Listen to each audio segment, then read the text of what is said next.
Good morning, evening, or afternoon, everybody. It's Kaghoe coming at you with another video. So today we're going to be doing some the beginning of our gathering series. So my druid is fully level 70. He has his epic flying. He is mining and herbing. But for the sake of these videos, we're going to be doing one at a time, and then we will do both at the same location. We're going to try to cover every single zone, and we're just going to do an hour of gathering just to sort of show you guys what you can do with it, why you should do this, and ups and downs of each zone.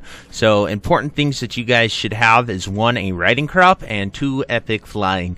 I recommend a druid because they are the best class for herbing, because they can stay in flight form while they pick herbs. Mining, it doesn't really matter, but druids can also cyclone mobs and pick up a node, and just so many other things that a lot of other classes might struggle with in terms of gathering the nodes.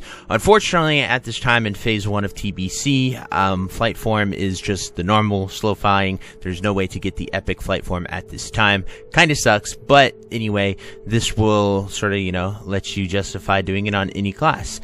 The first zone we're going to be doing is, of course, Hellfire Peninsula.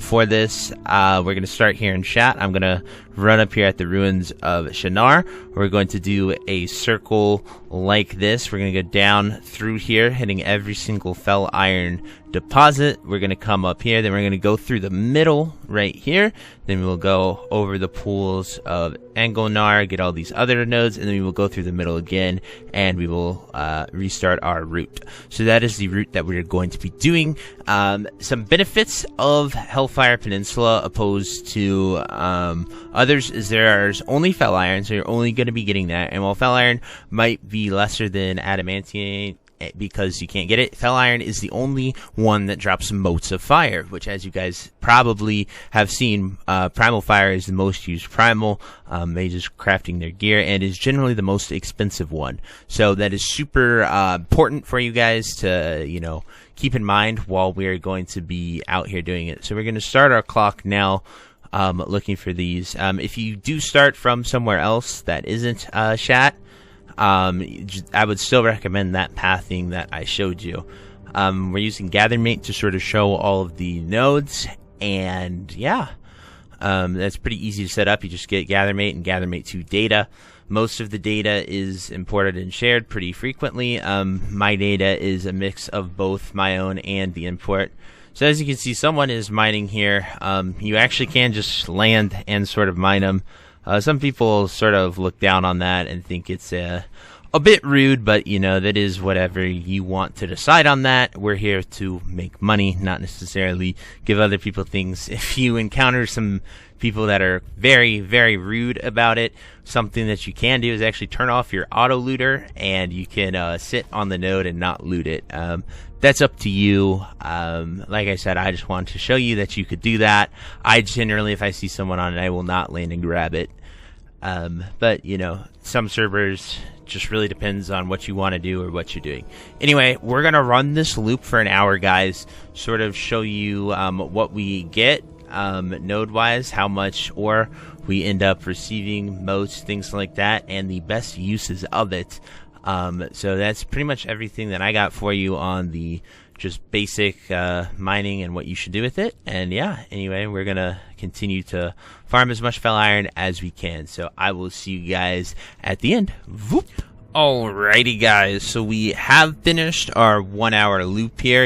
Went around, got all of it as we stated. One thing I forgot to mention is make sure you get a mining bag, guys, if you're mining, and they do make herbing bags as well. They're really, really helpful. But here are the final results.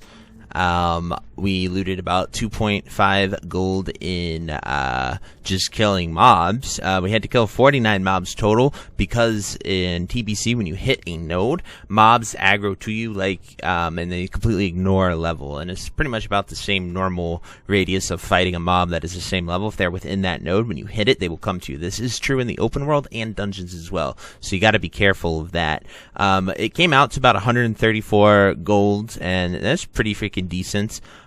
We got almost 8 stacks of fell iron ore, 6 eternium ore, 23 motes of fire. We turned 2 of them into primals. We have 3 motes, and then 17 motes of earth. So we actually did get more fire than earth, which is pretty freaking good. We totaled 234 items. That's really surprising. So make sure you have really cleared out bags. I could have even cleared out more of my bags, but I figured this would be enough, having the mining specific bag and an empty nether weave bag. So you can just go vendor the trash that you don't need or want, and then you do get some decent cloth as well from killing these mobs here, because most of them are very low. So that's another benefit, is that you're going to be fighting mobs that are so low level. You're going to crit them, you're going to really do a lot of damage to them, and you'll be able to defeat them really, really quickly. Now, something to keep in mind, if you are miner, that means, of course, you have smelting. So you can take a look here to see what smelting fell iron bars is, if there's any profit margin in that. So we're looking right here, and it does not show that it is profitable. The crafting cost exceeds the bar cost, so unless you're going to be leveling your blacksmithing, I would highly recommend just selling the ore.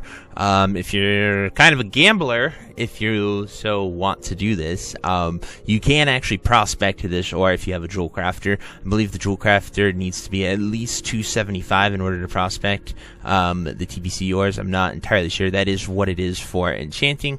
I haven't got my jewel crafter all the way up and sort of looked into that specifically, but you can pay any jewel crafter to prospect it for you if you want. Like 5 gold is a decent tip, and if you get a noble topaz and living ruby out of any of them, or even some dawn stones, it can be very, very profitable.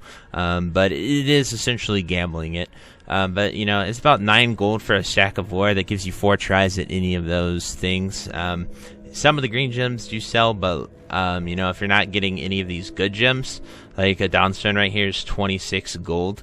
So you got like 3 tries at that. The rates are so low on fell iron ore; they're halved of what they are with the other ones. And then if you get gems that are bad, it's just a whole thing. I do look forward to sort of making some prospecting videos later on, but at this time I haven't gotten it up to sort of show you guys that. So we'll definitely do those videos in time and sort of give you guys some good data. But it's a coin flip, right? If you get good gems, then it's worth. If you get bad gems, it's not. So that's the best advice I have for you guys with that, and what to do with your ore, as well as your primals. So it's pretty much just a pretty decent farm. I honestly got more than we expected. I only expected this to be 130 gold is pretty freaking good in my opinion. We'll definitely see how the others compare. So thank you guys for watching this. I hope you enjoyed it, and until next time, I'll see you later. Bye-bye. If you made it to the end of this video, thank you so much for watching. It truly means a lot to me. If you happen to find anyone that you know would also benefit from watching this video, please share it with them. It helps me out a ton and allows me to keep doing what I love every single day, and that is gaming and sort of helping people any way that I can. So finally, thank you so much, and I hope you have a fantastic day. Goodbye.